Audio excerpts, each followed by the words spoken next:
என்னுடைய இஸ்லாமிய சகோதர சகோதரிகளுக்கு என்னுடைய ரமலான் நல்வாழ்த்துக்கள். கான்பிடென்ட்டா இருங்க, நல்லதே நடக்கும், வெற்றி நிச்சயம்.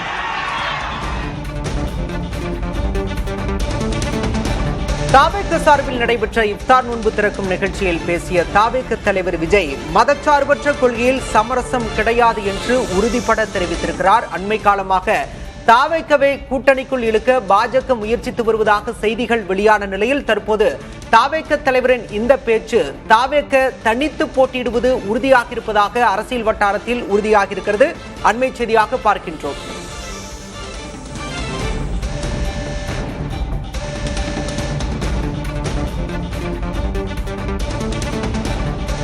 இது பற்றி பேசுவதற்காக மூத்த பத்திரிகையாளர் தராசு ஷியாம் இணைந்திருக்கிறார். சார் வணக்கம். அண்மை காலமாகவே தாவேகவ கூட்டணிக்குள்ள இழுக்க பாஜக முயற்சி செஞ்சுட்டு வந்ததா சொன்னாங்க. நேற்று பேசிய தாவேக நிர்வாகி ஆதவ் அர்ஜுனா 90 சீட்டு முதல்வர் பேரம்லாம் நடந்துச்சுன்னு சொன்னாரு. இதுல எது உண்மை பொய்ன்னு தெரியாது. ஆனா இப்போ விஜய் பேசினதுல தாவேக தனித்து போட்டி அப்படிங்கிற ஒரு நிலைப்பாடு தெரிய வருது. உங்களுடைய பார்வை சார்? விஜய் அவர்களே கூறிவிட்டபடியால் இதுதான் முற்றுப்புள்ளி, இதுதான் தாவேகாவின் நிலைப்பாடு.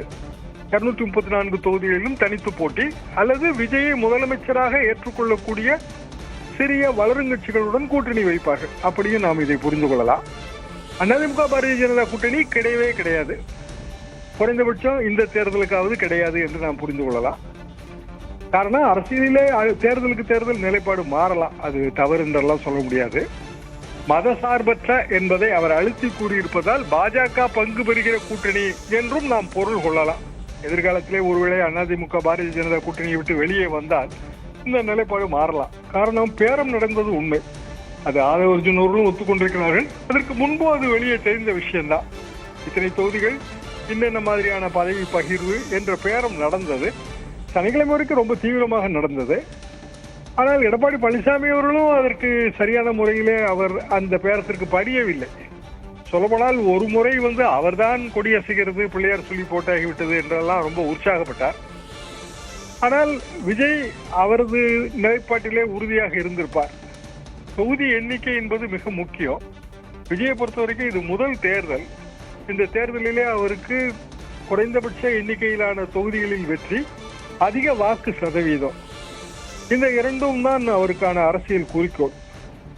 சில தொகுதிகள் வெற்றி பெற்றாலும் போதும், ஆனால் வாக்கு சதவீதம் என்பது கண்டிப்பாக 15-20 வென்றும் என்று அவர் எதிர்பார்ப்பார்.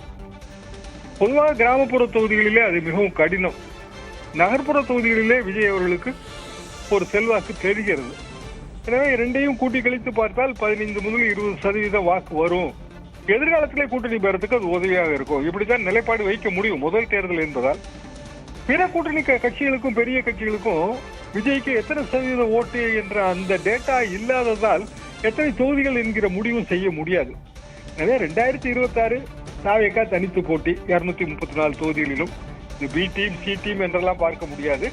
தமிழ்நாடு அரசியலில் 2026 தேர்தல் 4 முனை போட்டி. 4 முனை போட்டின்னு சொல்லியிருக்கீங்க திரு தராசு ஷியாம்.